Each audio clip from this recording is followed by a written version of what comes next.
Hello friends, आजच्या नवीन व्हिडिओमध्ये तुमचे मनापासून स्वागत करते। तर आज आपण बघा इथं 42 साईजचा कटोरी ब्लाउज आहे। तर त्याची संपूर्ण कटिंग पाहणार आहोत। तर एका ताईची कमेंट आलेली होती तर कटिंग दाखवा म्हणून, तर त्या कमेंटनुसार मी आजचा व्हिडिओ बनवते। तर बघा इथे सर्वात पहिले इथं मी पेपर घेतलेला आहे आणि त्याची बंद बाजू माझ्या साईडने ठेवलेली आहे। आता बंद बाजूकडून आपल्याला ब्लाउजची उंची टाकायची आहे। तर उंची तुमची जेवढी असेल तेवढी तुम्ही ब्लाउजवरनं घेतलेली तेवढी घ्यायची आणि त्याच्यामध्ये 1 इंच ॲड करायचं आहे। त्याच्यानंतर इथं शोल्डर टाकायचं आहे आपल्याला 5.5 इंच। तर 42 साईजसाठी 5.5 इंच शोल्डर घ्यायचं। तर ते सुद्धा मोजून घेतले बघा मी, म्हणजे आपले कटिंग जे आहे ते एकदम परफेक्ट येईल। आता इथे 5.5 इंच आपण शोल्डर घेतलं। त्याच्यानंतर 6 इंच इथं आपल्याला मुंड्याचं माप टाकायचं आहे। तर हे पहा या पद्धतीने व्यवस्थित।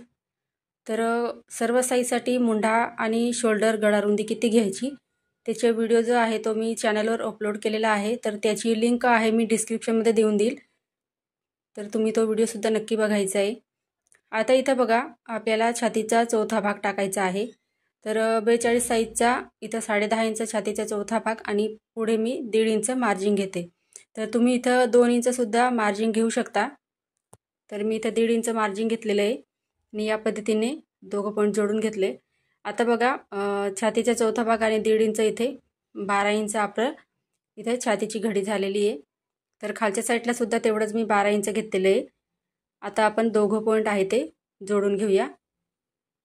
या पद्धतीने बघा, तर व्यवस्थित जोडून घ्यायचं। त्याच्यानंतर बघा मुंडा आहे तो आपल्याला पाठीमागचा मुंडा 1.5 इंचावरती घ्यायचा आहे। तर हे पहा या पद्धतीने 1.5 इंच। त्याच्यानंतर 1 इंच इथं पुढचा मुंडा घ्यायचा आहे आपल्याला। आता बघा इथं मुंड्याचे आकार आपल्याला जिथपर्यंत आपण बघा छातीचा चौथा भाग घेतलेला आहे तिथपर्यंत यायला पाहिजे आकार आपला, म्हणजे आपला ब्लाऊज इथं एकदम परफेक्ट येतो। तर जेवढी कटिंग महत्त्वाची असते तेवढं स्टिचिंगसुद्धा महत्त्वाचं असतं। तर इथे बघा मी मुंड्याचे दोघं आकार देऊन दिले। आता इथे बघा साईज जर मोठी आहे तर तुमचं जर इथं काखेमध्ये ब्लाऊज आहे तो टाईट होत असेल तर तुम्ही अर्धा इंच इथं बघा मुंडा जो आहे पाठीमागचा तो तुम्ही खालच्या साईडला घेऊन घ्यायचा, म्हणजे काय होईल की चुन्या वगैरे येणार नाही। तर ही एक टिप लक्षात ठेवायची। त्याच्यानंतर आता आपण इथं कटिंग करून घेऊया। त्या पुढे आपण पुढचे जे पार्ट आहे त्याची मार्किंग करणार आहोत। तर सर्वात पहिले आपण इथं याची कटिंग करून घेऊया। तर पाठीमागचा मुंडा आहे तर त्याचा आकार पहिले कट करायचा आहे। तर इथे जसा आहे तसं मी इथं कट करून घेते। तर हे बघा या पद्धतीने व्यवस्थित कटिंग करून घ्यायचं, जेवढं मार्किंग केलेलं होतं आपण तेवढं। आता इथं बघा पुढचा जो गळा आहे त्याची मार्किंग करूया सर्वात पहिले। म्हणजे इथे बघा 2.5 इंच गळारुंदी घ्यायची। तर 42 साईजसाठी 5.5 इंच शोल्डर, 6 इंच मुंडा आणि 2.5 इंच गळारुंदी घ्यायची। आता पुढचा गळा मी कोणताही पॅटर्न तयार करताना पुढचा जो गळा आहे तो 6 इंच घेत असते। तर हे बघा या पद्धतीने 6 इंच पुढचा गळा घेतला आणि इथं गळा काढण्यासाठी बॉक्स तयार करायचा सर्वात पहिले। तर बघू शकता या पद्धतीने बॉक्स तयार करून घेतला। आता आपण इथं गळा आहे 6 इंचचा घेतलेला होता तर वरती 1 इंचावरती मार्किंग करून ठेवूया। आता इथं बघा क्रॉसपट्टी काढायची आहे आपल्याला। तर 2.5 इंच गळ्याकडून घ्यायचं आणि मुंड्याकडून आपल्याला 2 इंच वर मार्किंग करायची आहे आणि क्रॉसपट्टी जी आहे ती काढायची या पद्धतीने। तर कोणताही पॅटर्न तयार करताना मी 2.5 आणि 2 इंच इथं क्रॉसपट्टी घेत असते। तर जे आपण जेवढं मार्किंग घेतलेलं आहे तेवढं इथं लिहून घेऊया। तर बघू शकता 10.5 इंच आपण गळारुंदी घेतली। छातीचा चौथा भाग घेतला होता तेवढं जेवढं घेतलं माप तेवढं इथं लिहून घेऊया। आता बघू शकता इथं फिटिंगच्या साईडहून आपल्याला 5 इंच वरती मार्किंग करायची आहे कटोरीसाठी। तर 5 इंच आहे ते 36 पासून तुम्ही पुढची जी मोठी साईज आहे तर त्यांच्यासाठी घ्यायचं आहे आणि 34 पर्यंत 4.5 घ्यायचं आहे।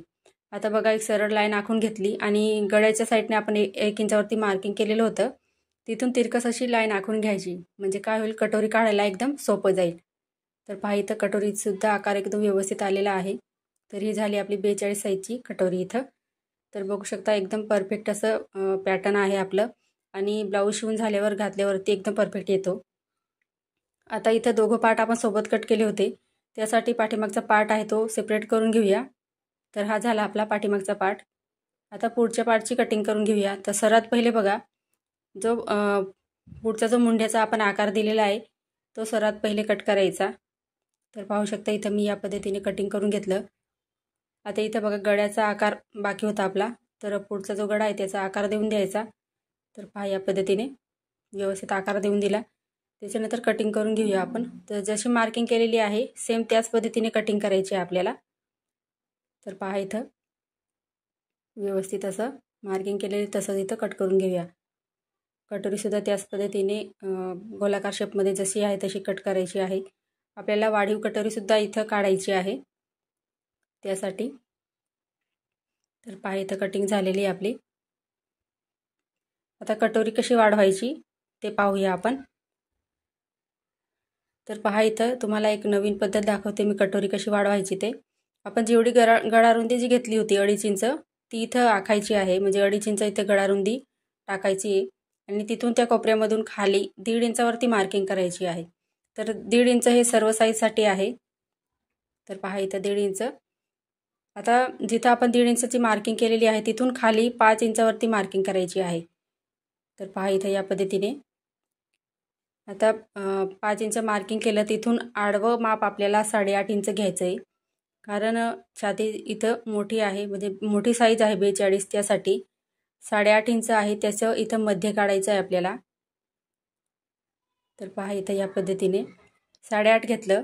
आता आडवं माप आपण 8.5 घेतलं, तर उभं जे माप आहे ते आपल्याला 9.5 इंच घ्यायचं आहे. तर हे पहा या पद्धतीने. आता तिरकस अशी लाईन आखून घ्यायची आपल्याला. तिघं पॉईंट आपल्याला जोडून घ्यायचे ते दोघं पॉईंट. तर बघू शकता इथे जोडून घेतलं. हे झालं 9.5 इंच. आणि या पद्धतीने आपल्याला कटोरीचा आकार द्यायचा आहे आता. तर पहा इथं या पद्धतीने खूप सोपी पद्धत आहे कटोरी कशी वाढवायची ते, आणि शिवून घातल्यावरती एकदम परफेक्ट बसते. आता साईड पार्ट जो आहे आपला कटिंग केलेला तो ठेवायचा आहे. तर पहा इथं साईड पार्ट थोडा एक्स्ट्रा जातो आहे, म्हणजे आपण कटोरी जी काढलेली आहे तिच्यापेक्षा थोडं एक्स्ट्रा जातं आहे. आणि साईड पार्टपेक्षा आपल्याला कटोरी जी आहे ती अर्धा इंच एक्स्ट्रा पाहिजे. त्यासाठी बघा खालच्या साईडला मी एवढं इथं मार्किंग करून वाढवून घेतलेलं आहे. आता तो सुद्धा पॉईंट आपण जोडून घेऊया आणि पुढची पहिले जी मार्किंग केलेली होती त्याला क्रॉस मारून घेऊया, म्हणजे कटिंग करताना आपल्या लक्षात राहील. हे झाली 42 साईजची कटोरी. तर तुम्ही ही 40 साईजसाठी सुद्धा वापरू शकता. हीच कटोरी ठेवून तुम्ही उंची कमी जास्त करू शकता. आता कटिंग करून घेऊया. हे बघा या पद्धतीने. आता साईड पार्ट ठेवून दाखवते तुम्हाला, म्हणजे तुमचं लक्षात येईल. आपण कटोरी एक्स्ट्रा वाढीव घेतलेली आहे, म्हणजे आपल्याला काय होईल जोडताना कमी पडणार नाही त्यासाठी. आता इथे बाहीची कटिंग पाहणार आहोत आपण. तर एक पेपर घेतलेला आहे आणि त्याची बंद बाजू बघा त्या साईडने ठेवलेली आहे. त्या साईडने मी टेप धरलेला आहे त्या साईडने. तर बंद बाजूकडून आपल्याला ब्लाऊजची जी बाही आहे, तर बाही तुम्हाला लांबी किती पाहिजे, 5 इंच 4 इंच जेवढी पाहिजे तेवढी तुम्ही बंद बाजूकडून टाकायची आहे. तर इथं मी 6.5 इंच बाही घेतलेली आहे. त्याच्यानंतर बघा आपण छातीचा इथं छातीची जी घडी आहे ती 10.5 इंच प्लस 1.5 इंच असं 12 इंच झालं होतं. तर बाहीची घडी 1 इंच मायनस करून घ्यायचं आहे. तर इथं मी 11 इंच बाहीची घडी घेतलेली आहे. आणि बघा दोघं साईडने सारखं माप घेऊन बॉक्स तयार करायचा बाहीसाठी. हे झालं 6.5 इंच. इथं लिहून घेऊया म्हणजे लक्षात राहील. बाहीची लांबी 6.5 इंच घेतलं आपण. आता या साईडने आपण बाहीची घडी घेतलेली आहे, म्हणजे छातीच्या घडीमधून 1 इंच मायनस करून बाहीची घडी घेतलेली आहे, म्हणजे 11 इंच घेतलं आहे तिथं. आता इथं मुंड्याचा आकार देण्यासाठी बघा आपलं ओपन बाजू आहे तिथून 3 इंच वरून खाली मोजायचं आहे आणि आतल्या साईडला 2 इंच घ्यायचं. इथे 2 इंच जे आहे ते सर्व साईजसाठी एकच आहे. तर हे लक्षात ठेवायचं आणि तिरकस अशी लाईन आखून घ्यायची, म्हणजे आपल्याला आकार काढायला सोपं जाईल मुंड्याचे आकार काढायला. आता 3 मार्किंग करायचे आहे 2-2 इंचासाठी. तर लहान साईजसाठी म्हणजे 34पर्यंत 1.5 इंच घ्यायचं आहे आणि मोठ्या साईजसाठी 2 इंच घ्यायचं आहे. आता तिघं पॉईंट आहे ते अर्धा इंच घ्यायचे, म्हणजे पहिला जो पॉईंट आहे त्याला खालच्या साईडला अर्धा इंच घ्यायचं आणि पुढचे जे 2 आहे त्यांना वरच्या साईडने अर्धा इंच घ्यायचं आहे आणि या पद्धतीने इथं मुंड्याचे आकार द्यायचे आहे. तर बाही जोडताना कमी पडत असेल तर तुम्ही या पद्धतीने एकदा नक्की ट्राय करा, म्हणजे तुमची बाही कधी चुकणार नाही आणि कमीसुद्धा पडणार नाही यासाठी. आणि नवीन शिकत असाल तर तुम्ही न्यूजपेपर राहतो आपला, त्याच्यावरती चांगली प्रॅक्टिस करा, म्हणजे बाहीचा आकार तुमचा परफेक्ट येईल, जेणेकरून मुंड्यामध्ये ब्लाऊज जो आहे तो टाईट होणार नाही त्यासाठी. आता खालच्या साईडला बघा, दंडघेर तुम्ही जेवढं घेतलेलं असेल तेवढं, आणि त्याच्यामध्ये 1.5 इंच मायनस आपलं मार्जिन घ्यायचं आहे. तर इथं 7 इंचावरती मी इथं दंडघेर घेतलं आणि 1.5 इंच इथं मार्जिन घेतलेलं आहे. तर पहा इथं आपण बाही जी लांबी होती ती 6.5 इंच घेतली, ही झाली 42 साईजची बाही. आता बघा, सर्वात पहिले इथे वरचा जो आकार आहे तो पहिले कट करायचा आहे आपल्याला, म्हणजे पहिला जो मुंड्याचा आकार दिला होता आपण पाठीमागच्या भागाचा, तो सर्वात पहिले कट करायचा. तर हे पहा, या पद्धतीने व्यवस्थित कट करून घ्यायचं. त्याच्यानंतर बघा, बाही ओपन करायची आणि इथं पुढचा जो मुंड्याचा आकार आहे तो कट करून घ्यायचा आहे. तर पहा, इथं खूप सोपी पद्धत आहे बाही कटिंग कशी करायची ते.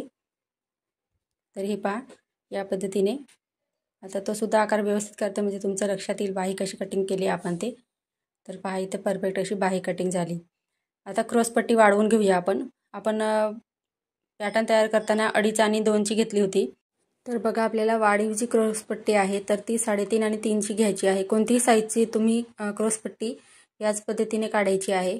तर बघा, या पद्धतीने सरळ अशी लाईन आखून घेतली आणि इथं व्यवस्थित असा कर्व आकार द्यायचा आहे 3.5 आणि 3ची.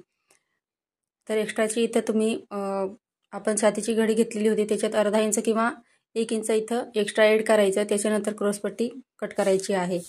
तर फ्रेंड्स, आजचा व्हिडिओ तुम्हाला कसा वाटला कमेंटमध्ये मला नक्की सांगा. चॅनलवर नवीन असाल तर चॅनलला सबस्क्राईब करायला विसरू नका, जेणेकरून नवीन व्हिडिओ सर्वात पहिले तुमच्याजवळ पोहोचेल. पुढचा व्हिडिओ कोणत्या टॉपिकवर पाहायचा आहे ते सुद्धा कळवा. धन्यवाद.